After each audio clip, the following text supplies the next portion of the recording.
पिछली बारिश में वादा किया था कि बारिश के बाद आप हमें रेनबो दिखाने लेकर जाएंगी। गुड़िया बेटी, मुझे घर के बहुत सारे काम हैं, आप जाओ अपने दोस्तों के साथ और जाकर रेनबो देखाओ। ठीक है मम्मा, मैं जा रही हूँ। गुड़िया अपने घर से निकलती है और सीधी अपनी दोस्त मीना के पास जाती है। मीना, मैं मम्मा से पूछ कर आई हूँ, मैंने रेनबो देखने जाना है, आओ मेरे साथ चलो। वाह, तुमने बहुत अच्छा किया, लेकिन रेनबो देखने के लिए हमें पहाड़ों पर जाना होगा। अभी बहुत समय है, हम शाम तक लौट आएंगी, चलो चलें। फिर दोनों सहेलियां पहाड़ों की तरफ उड़ती हैं। रास्ते में जग्गू कौवा बैठा हुआ था। गुड़िया गुड़िया, क्या तुम दोनों रेनबो देखने जा रही हो? मैं भी जाऊंगा, मुझे भी साथ लेकर जाओ। ठीक है जग्गू दोस्त, तुम भी आ जाओ, बहुत मजा आएगा, सब मिलकर रंग बिरंगी रेनबो देखेंगे। जग्गू कौवा भी गुड़िया और मीना के साथ उड़ता है। अभी वो थोड़ी ही दूर गए थे कि रास्ते में एक आम का बाग आता है। आमों का बाग देखकर जग्गू कौवा वहां रुक जाता है। मेरा तो आम खाने को दिल कर रहा है, पहले हम यहाँ से जी भर के आम खा लेते हैं और बाद में रेनबो देखने जाएंगे। नहीं नहीं जग्गू भाई, हमें नहीं मालूम ये बाग किसका है। अगर हमने आम चोरी किए तो बाग का मालिक हमें पकड़ लेगा। तुम दोनों बहुत डरती हो, कुछ नहीं होगा, तुम दोनों यहाँ बैठो, मैं आम तोड़ कर लाता हूँ। गुड़िया और मीना जग्गू को रोकती रह जाती हैं, लेकिन जग्गू बाग में चला जाता है और जाकर आम तोड़ने लगता है। एक बूढ़ी चिड़िया पेड़ के पीछे बैठी हुई थी, वो जग्गू कौवे को देख लेती है। यही है वो चोर, यही है जो हर रोज मेरे बाग से आम चोरी करता है। आज तो मैं इस कौवे के बच्चे को छोड़ूंगी नहीं। बूढ़ी चिड़िया पीछे से जाती है और जाकर जग्गू कौवे को पकड़ लेती है। छोड़ दे माँ जी, मुझे छोड़ दे, मैं अकेला नहीं हूँ। वो देखे, सामने गुड़िया और मीना भी बैठी हुई है, उन्होंने ही मुझे भेजा था बाग से आम चोरी करने। अच्छा, अगर ऐसा है तो मैं उन्हें भी नहीं छोड़ूंगी। बूढ़ी चिड़िया जग्गू कौवे को पेड़ के साथ बांध देती है और गुड़िया और मीना की तरफ उड़ती है। तुम्हारे दोस्त को मैंने पकड़ लिया है। अच्छा यही है, तुम भी जल्दी से मेरे पास आ जाओ, वरना मैं तुम्हारी माँ को जाकर बताऊंगी। नहीं नहीं माँ जी, हमने कुछ नहीं किया, हम तो यहाँ बाग से बाहर बैठी हुई हैं। जग्गू कौवा खुद आम चोरी करने गया था। मुझे सब मालूम है, उस छोटे कौवे ने मुझे बता दिया है, तुम दोनों ने ही उसे भेजा था। गुड़िया और मीना डर जाती हैं और जल्दी से वहां से उड़ जाती हैं। कितने कितने आराम से रेनबो देखने पहाड़ों की तरफ जा रहे थे, लेकिन उस जग्गू के बच्चे ने सारा काम ही खराब कर दिया। मीना, अब क्या करें? गुड़िया, मुझे तो कुछ समझ नहीं आ रहा, क्या उसे बूढ़ी चिड़िया के पास पीटने के लिए छोड़ दें या फिर जाकर उसकी मम्मा को बताएं? नहीं मीना, मेरे ख्याल में जग्गू की मम्मा को बताना चाहिए। दोनों सहेलियां वापस उड़ती हैं और गौरी आंटी के घर जाती हैं। गौरी आंटी, जग्गू को बूढ़ी चिड़िया माँ ने पकड़ लिया है, वो बूढ़ी चिड़िया माँ के बाग से आम चोरी कर रहा था। कहाँ है गुड़िया, कहाँ है मेरा जग्गू? जल्दी से मुझे साथ लेकर चलो।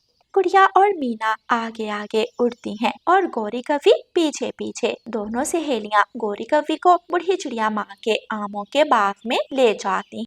तुम्हारा बेटा मेरे बाग में आम चोरी कर रहा था, क्या तुमने अपने बेटे को चोरी करना सिखाया है? गलती हो गई बूढ़ी माँ जी, मेरे बेटे को छोड़ दो, आज के बाद मेरा बेटा आपके बाग की तरफ नहीं आएगा। मम्मा मम्मा, मुझे गुड़िया ने कहा था, मुझे मीना ने कहा था कि बाग से आम चोरी करूं। सुन लिया बूढ़ी चिड़िया माँ, मेरा बेटा ऐसा नहीं है, इन दोनों चिड़ियाओं ने मेरे बेटे को वर्गलाया और आपके बाग में चोरी करने भेज दिया।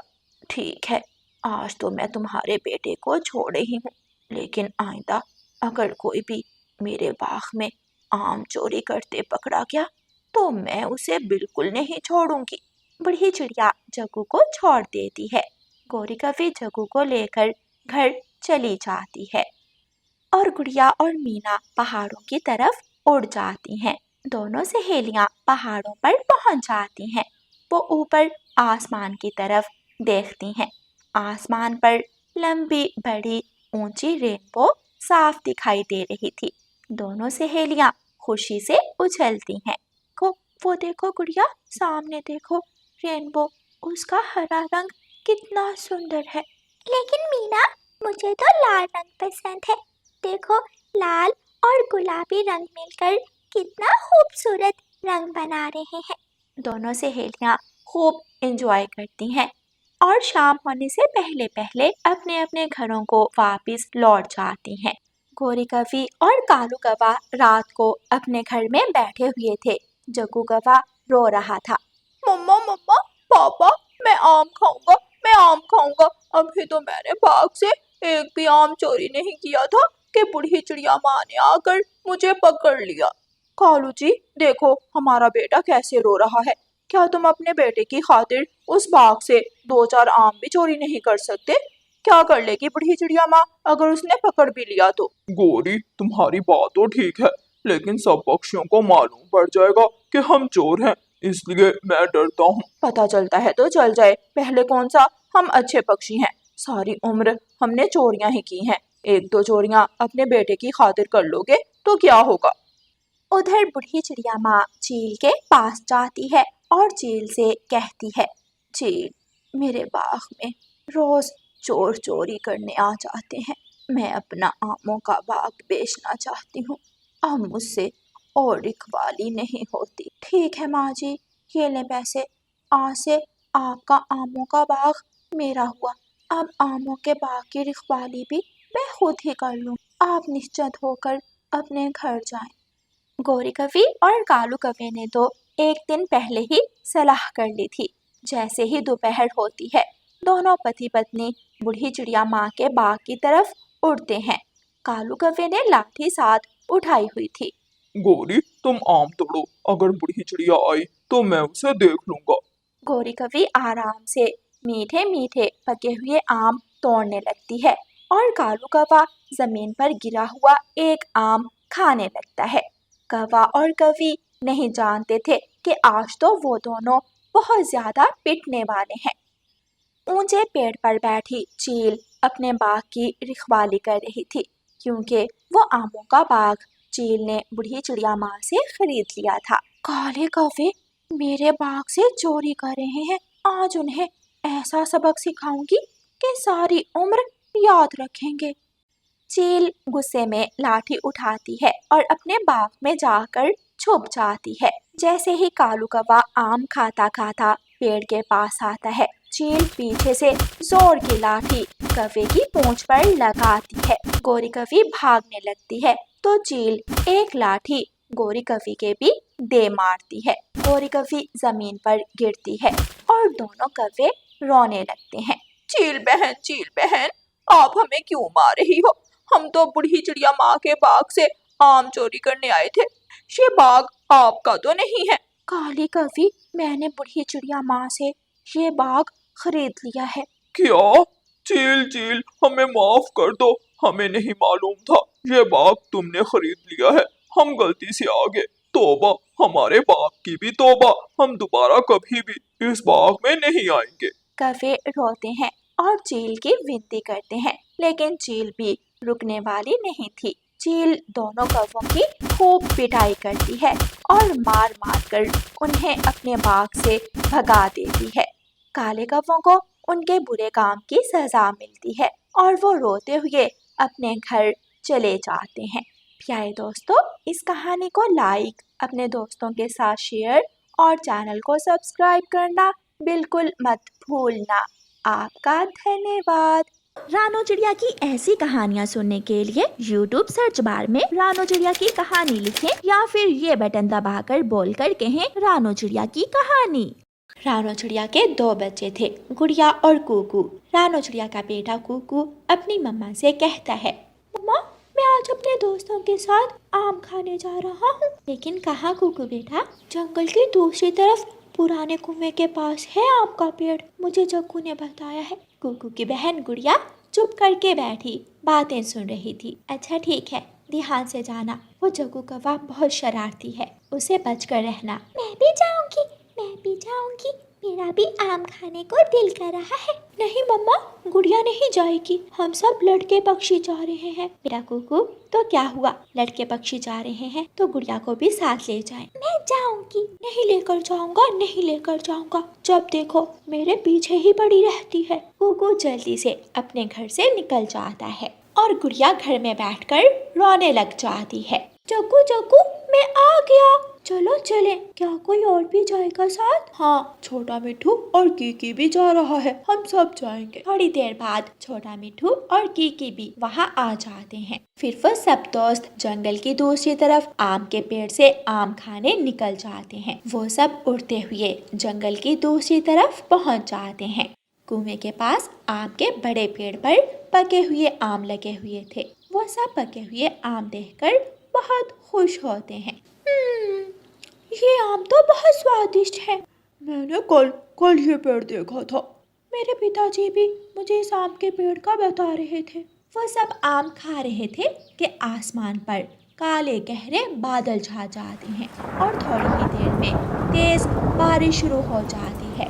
बारिश शुरू हो गई, अब हम वापस कैसे जाएंगे? यहाँ से थोड़ी दूर मेरी नानू का घर है, मैं तो अपनी नानू के पास जा रहा हूँ।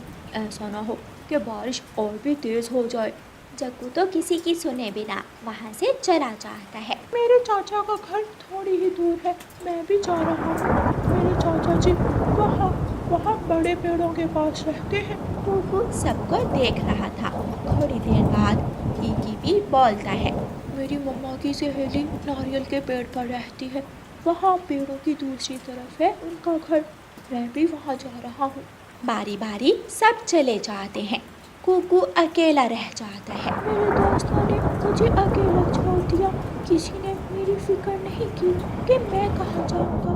कुकू थोड़ी देर पेड़ के नीचे बैठा रहता है और फिर बारिश का पानी पेड़ से नीचे टपकने लगता है और कुकू वहाँ से थोड़ा उड़कर दूसरी तरफ जाकर बैठ जाता है। मम्मा, मेरा भाई कहाँ होगा? मुझे अपने भाई की चिंता हो रही है। गुड़िया बेटी, कुकू अपने दोस्तों के साथ गया है, मुझे विश्वास है वो सब दोस्त एक दूसरे का ख्याल रखेंगे। नहीं मम्मा, मैं जा रही हूँ, मैं अपने भाई को देखने जा रही हूँ। गुड़िया अपना छाता उठाती है और अपने घर से निकलती है। गुड़िया को सामने से टकराने वाली बारिश की बूंदों से बहुत परेशानी हो रही थी, लेकिन वो उड़ती है। वो अपने भाई के पीछे जाती है। कुकू बारिश में भीग भीग कर कांपने लगा था। वो कभी इस पेड़ के नीचे तो कभी उस पेड़ के नीचे जाकर बैठ जाता। काश मेरा भी कोई यहाँ जानने वाला होता तो मैं भी इस बारिश से बच सकता, लेकिन मेरा कोई भी नहीं है। मेरे दोस्तों ने भी मुझे अकेला छोड़ दिया। अंकल छोटे, पुराना कुआं किस तरफ है? यहाँ से सीधे जाओ और फिर दाएं मुड़ जाना, सामने पुराना कुआं है। क्या वहाँ कोई आम का पेड़ भी है? हाँ, पास ही आम का पेड़ है। कुकू रोने लग जाता है। तेज बारिश में बैठे बैठे वो थक जाता है। अगर मैं अपनी बहन गुड़िया को साथ लाया होता तो वो कभी मेरे दोस्तों की तरह मुझे छोड़कर ना जाती। गुड़िया पीछे से आकर छाता अपने भाई कुकू के ऊपर करती है। इसलिए तो मैंने कहा था कि मुझे भी अपने साथ ले जाए। अब पता चला कहाँ है आपके दोस्त। गुड़िया को देखकर कुकू खुश हो जाता है। मेरी बहन आ गई, मेरी बहन आ गई। कुकू अपनी बहन के गले लग जाता है। मुझे बहुत डर लग रहा था, अब डरने की कोई जरूरत नहीं है, मैं आ गई हूँ ना। चले गुड़िया बहन, घर चले। रुको तो, मैं मम्मा के लिए दो आम तो तोड़ लूं। गुड़िया अपनी मम्मा के लिए आम के पेड़ से आम तोड़ती है और अपने भाई कुकू को साथ लेकर वापस उड़ती है। गुड़िया का छाता दोनों बहन भाई को बारिश के पानी से बचा रहा था। मम्मा, आज से मेरा कोई दोस्त नहीं है, मेरी बहन गुड़िया ही मेरी दोस्त है। मैं हमेशा अपनी बहन के साथ ही जंगल जाऊंगा। अब पता चला अपने ही होते हैं जो अपनों को बचाने के लिए जल्दी आग में भी कूद जाते हैं। जब बारिश शुरू हुई तो आपकी बहन आग को लेकर बहुत फिक्रमंद हो रही थी। गुड़िया की मम्मा आम खाती है। बच्चों, ये आम तो बहुत मीठा है, मज़ा ही आ गया मीठा आम खाने का। गुड़िया और कुकू बहुत खुश थे क्योंकि अब उनमें पक्की दोस्ती हो गई थी। प्यारे दोस्तों, इस कहानी को लाइक, अपने दोस्तों के साथ शेयर और चैनल को सब्सक्राइब करना बिल्कुल मत भूलना। आपका धन्यवाद।